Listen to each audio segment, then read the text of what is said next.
সম্মানিত শরীফ, ব্যবসা বাণিজ্যের নানা বিষয়ে আপনাদেরকে ভিডিও দেওয়ার পাশাপাশি আজকে নিজের নামটি সারা পৃথিবীতে যদি ছড়িয়ে দিতে চান, যে প্রসেসটি আপনাকে ফলো করতে হবে সেটি হলো ট্রেডমার্ক।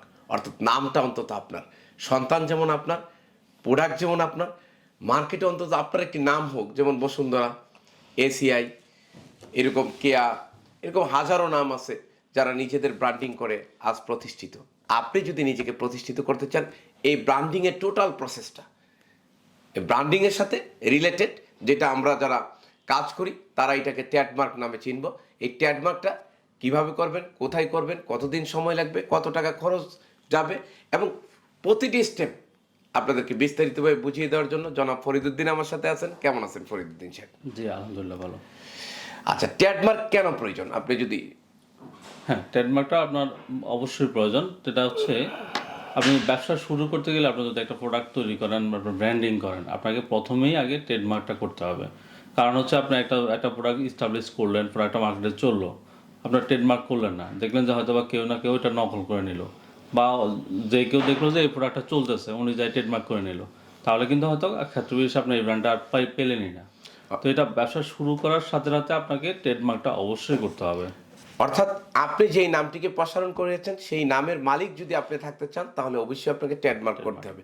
তো ট্রেডমার্ক নিয়ে প্রাথমিক তথ্যগুলো নিয়ে একাধিক ভিডিও আছে আমাদের চ্যানেলে, আপনি সেই ভিডিওগুলো দেখে নেবেন।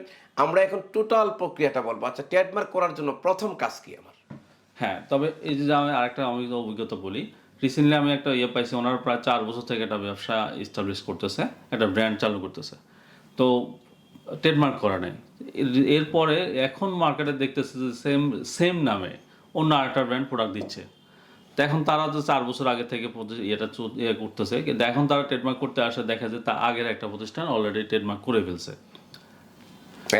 এখন তাদের হয়তো ব্র্যান্ডটা চেঞ্জ করা ছাড়া খুব একটা অপশন নাই। তার মানে এতদিনের পরিশ্রম, বিজ্ঞাপন, টাকা, মার্কেট সবই অনেকটা বৃথা। তো এই জন্যই ট্রেডমার্কটা অবশ্যই করতে হবে। আর ট্রেডমার্ক করতে গেলে আর এখানেও একটা ব্যাপার আছে, একটা সার্চের একটা ব্যাপার আছে, যে আপনার যদি আপনি কনফিডেন্স না থাকেন যে আমার এই নামটা, এই ব্র্যান্ডটা ইউনিক না, বা হয়তো বা কারোর সাথে মিলতেও পারে, এক্ষেত্রে আপনার সার্চ দিতে পারেন। গভর্নমেন্টেরই আপনার সার্চ দেওয়ার অপশন আছে। এক্ষেত্রে হচ্ছে 1000 টাকা গভর্নমেন্ট ফি, প্লাস হচ্ছে 15% ব্যাট। আচ্ছা, এই ফিটা না দিয়ে কেউ কি নিজে এখন যে দেখে নিল? না, এই ফিটা না দিলে অফিসিয়ালি কোনোভাবে সম্ভব না। হ্যাঁ। আচ্ছা, আমরা কয়েকটা অল্টারনেটিভ আপনাদের বলে দিই। যেমন গুগলে সার্চ দিয়ে দেখলেন এই নামের রেজাল্ট খুব কম, তাহলে এইটা ধরে নিতে পারেন আপনার নামটা অনেকটা ইউনিক। বিভিন্ন সাইটে, ইউটিউবে যে সার্চ দিয়ে দেখলেন, গুগলে যে সার্চ দিয়ে দেখলেন, এছাড়া আরও অনেক ধরনের এই কোম্পানির আরজেসিতে যে সার্চ দিয়ে দেখলেন, সেখানেও দেখলেন এই নামটা নাই, তখন অনেকটা ধরে নিতে পারেন যে হয়তো আপনার নামটা ইউনিক। আসলে ওই ফরিদুদ্দিন সাহেব যেটা বলছিলেন যে 1000 টাকা 15% ব্যাট দিয়ে আবেদন করা ছাড়া অরিজিনালি জানার কোনো ওয়ে নাই। জি, তাহলে প্রথম প্রক্রিয়াটা হলো তাকে একটা সুন্দর নাম চুজ করা। ওকে, দ্বিতীয় প্রক্রিয়া? হ্যাঁ, না, এখানে হচ্ছে নাম, এবং যদি আপনার লোগোটা মানে ডিজাইন করেন, তাহলে যদি আপনার ওটাও যদি ইউনিক হয়, আপনার আপনার টোটালি নিজে ডিজাইন করছেন, তাহলে আপনি ওটাকে নাম এবং লোগো দুটাকেই আপনি ট্রেডমার্ক করতে পারবেন। একই সাথে নাম এবং লোগো দুটোকে আপনারা ট্রেডমার্ক করতে পারবেন। ওকে, দ্বিতীয় কাজ হলো একটা লোগো ডিজাইন করা। ডিজাইন থাকলে ভালো, না থাকলে করে নেবেন। তাহলে প্রথমে একটি সুন্দর নাম চুজ করলেন, দ্বিতীয়ত সেই নামের আলোকে একটি সুন্দর লোগো চুজ করলেন। ওকে, তৃতীয় কাজ? হ্যাঁ, এর পাশাপাশি আপনার প্রতিষ্ঠানের যে বেসিক ডকুমেন্টগুলো আছে, যেমন ট্রেড লাইসেন্স বা মালিকের এনআইডি, একটা মেইল অ্যাড্রেস, ফোন নাম্বার, এগুলো দিয়ে আপনাকে আবেদন করতে হবে। আর হচ্ছে এখানে আরেকটা বিষয় আছে, আপনার ক্লাস চুজ করতে হবে, যে আপনি কি প্রোডাক্টে এটা ইউজ করবেন, ওই রিলেটেড ক্লাস আছে। যদি আপনার হচ্ছে একাধিক প্রোডাক্ট থাকে, যদি একাধিক প্রোডাক্টটা মানে করেন আপনার হচ্ছে এক ক্লাসে হলো আর একটা প্রোডাক্ট অন্য ক্লাসে হলো, তাহলে আপনাকে দুটো আবেদন করতে হবে, দুটো ফি দিতে হবে। এটা অবশ্যই খেয়াল রাখতে হবে। মানে একটা আবেদনের ফি হচ্ছে এখন বর্তমানে 5800 টাকা। তাহলে আপনি যদি একাধিক ক্লাসে করেন, তাহলে আপনার প্রত্যেকটা ক্লাসের জন্য 5800 টাকা করে। এখানে একটু কথা, 5800 টাকার সাথে কি 15% ব্যাট তো যোগ? না, ব্যাট সহকারে। আচ্ছা, চমৎকার কথা। আপনাদেরকে তৃতীয় কাজ হলো আপনার এটা কোন ক্লাসে যায়। 44টা না 52টা ক্লাস? 52টা ক্লাস আছে। এর কোন ক্লাসে যাবে সেই ক্লাসটা আপনাকে নির্ধারণ করে দিতে হবে। এবং আপনার প্রোডাক্ট যদি একাধিক ক্লাসে যায়, একাধিক ক্লাস আপনাকে চুজ করে একাধিক জায়গায় রেজিস্ট্রেশন করা লাগবে। ওকে, চতুর্থ কাজ হচ্ছে আপনাকে কোম্পানির প্রয়োজনীয় ডকুমেন্ট দিয়ে অনলাইনে আবেদন সাবমিট করা। আবেদন সাবমিট করা, এবং সেই আবেদন সাবমিটের সময় আপনাকে 5,800 টাকা গভর্নমেন্ট ফি দিতে হচ্ছে। আর এটা যদি কাউকে দিয়ে করান, আপনারা তো বুঝতেই পারছেন, বা অফিসিয়াল কিছু ব্যাপার থাকতেই পারে, তো অফিসিয়াল গভর্নমেন্ট ফি মাত্র 5,800 টাকা। আচ্ছা, ওকে, পঞ্চম কাজ কি হবে তার? আপনার আবেদন প্রক্রিয়াটা টোটালি শেষ হয়ে গেলে এরপর আপনাকে ওয়েট করতে হবে। আর আবেদন টোটালের প্রসেসটা যেটা, এটা আমরা আমাদের স্ক্রিনশটের মাধ্যমে আমাদের অন্য একটা ভিডিওতে আমরা এটা টোটালি শেয়ার করছি। আমরা আই বাটনে দিয়ে দিব, আপনার প্রয়োজনে ওখানে দেখে নিতে পারবেন। তো আমরা আবেদনের প্রসেসে আর যাচ্ছি না, আমরা এটাকে স্কিপ করে আমরা নেক্সটে যাচ্ছি। আবেদন যখন আপনি করে ফেলবেন, এখন বর্তমানে আপনার 6 থেকে 8 মাসের মধ্যে এটা রেজাল্ট আসে যে আপনার এটা টোটালি ইউনিক কিনা, কারোর সাথে মিলছে কিনা, ইভেন কার সাথে কোডটুক মিলছে, এই ডিটেলস দিয়ে আপনাকে একটা সিটি ইস্যু করা হয়।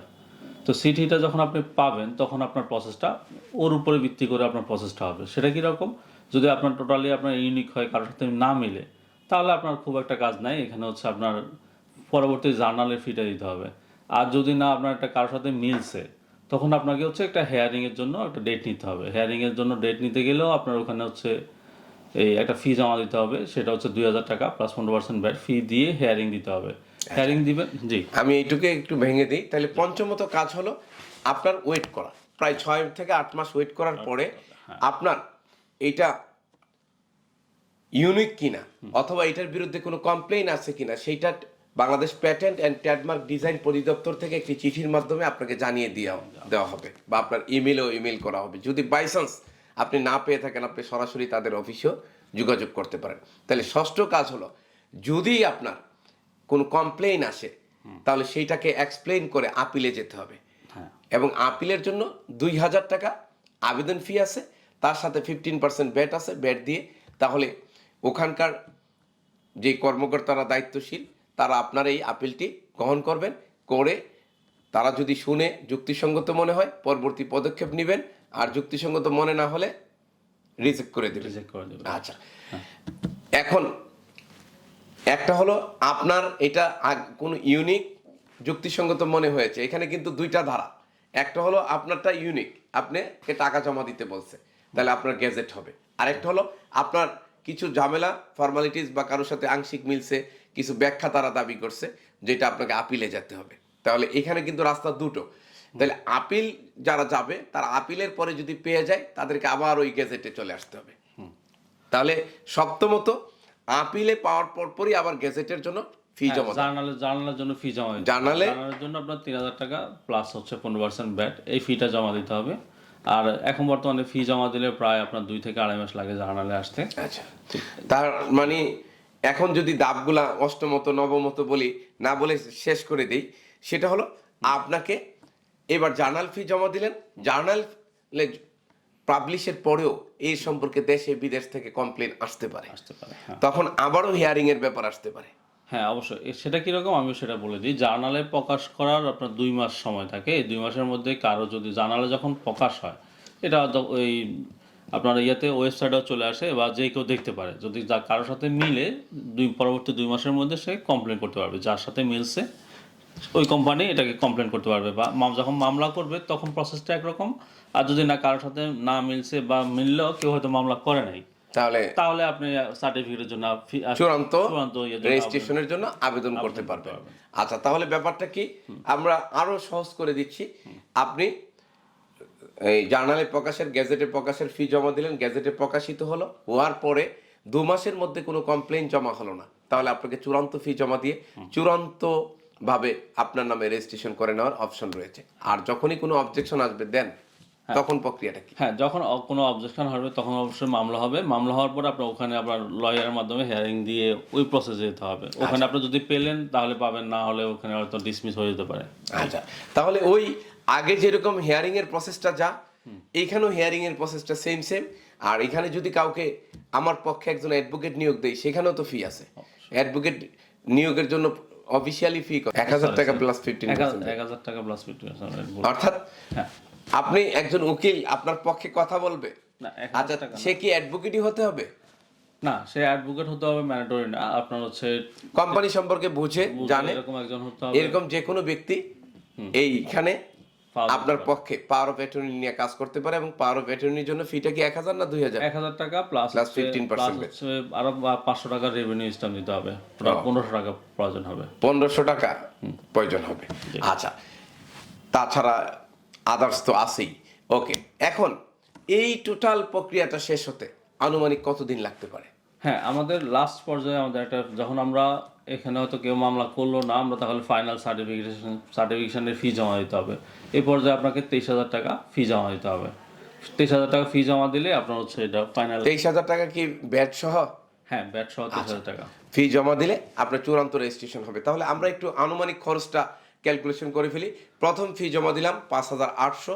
তারপরে আমরা যদি কোনো আপত্তি আসে, জার্নালে প্রকাশের জন্য আপত্তি না আসলে 3500 টাকার মতো, তার মানে 6,000 আর 3500 9,500। আপত্তি আসলে 2,000 টাকা শুনানি প্লাস 15% ব্যাট, ধরে নেই আমরা 2,500, তার মানে 12,000। এরপরে জার্নাল তো একবারই প্রকাশ হবে। হ্যাঁ, জানালা একবারে। আচ্ছা, এরপরে চূড়ান্তের জন্য 23,000। তাহলে 12 23 25 35, একদম গভর্নমেন্ট ফি আছে 35,000 টাকা প্রতি পদে। আপনি যে লোক নিয়োগ দিবেন, সেই লোক কাজ করবে, সেই লোকের যেমন খরচ আছে তেমনি কিছু টুকটাক অফিসিয়াল খরচ আছে, যেটা মিলে কারো কারো লাখ টাকায় যেও দাঁড়াতে পারে। আবার কেউ যারা ভালো বোঝেন, প্রভাবশালী, নিজে দৌড়িয়ে নিজের কাজ করেন, সেই ক্ষেত্রে হয়তো অল্প টাকায় তিনি সমাধান করতে পারেন। হ্যাঁ, এই ক্ষেত্রে আপনার আরেকটা জিনিস খেয়াল রাখতে হবে যে আপনার যখন ফাইনালি আপনি সার্টিফিকেশনটা পেয়ে যাবেন, তখন আপনার এটা মেয়াদ থাকবে 7 বছর। তবে 7 বছরটা আপনার আবেদনের শুরু থেকে, আপনি যখন থেকে আবেদন করছেন তখন থেকে 7 বছর। আর আরেকটা জিনিস, আমরা যখন প্রাইমারি যে আবেদনটা করি, ওটা থেকে কিন্তু আপনার টিএমটা ইউজ করতে পারবেন, এতে কোনো বাধা নাই। তো তাহলে ওখান থেকেই 7 বছরটা হিসাব করা হবে। আর যেই দিন আপনি আবেদন করলেন সেই দিন থেকে টিএম দিয়ে আপনি সেই লোগোটা, সেই নামটা ব্যবহার করবেন। এবং যেদিন আপনার চূড়ান্ত রেজিস্ট্রেশন হয়ে যাবে সেদিন থেকে আপনি আর দিয়ে সেই লোগোটা বা সেই নামটা ব্যবহার করবেন। আর দিয়ে ইন্ডিকেশন হলো রেজিস্টার্ড, আর টিএম দিয়ে ইন্ডিকেশন হলো ট্রেডমার্ক। জি হ্যাঁ, এই তো মোটামুটি প্রসেস। আচ্ছা, আলহামদুলিল্লাহ।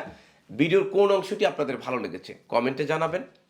আমরা আপনাদের কমেন্টকে মূল্যায়ন করতে চাই। তাছাড়া আগামীতে কোন বিষয়ের ভিডিও চান তাও কমেন্টে জানাবেন। এই ভিডিওগুলো কিভাবে আপনার জীবন বদলে দিচ্ছে সম্ভব হলে সেটাও কমেন্টে বলুন।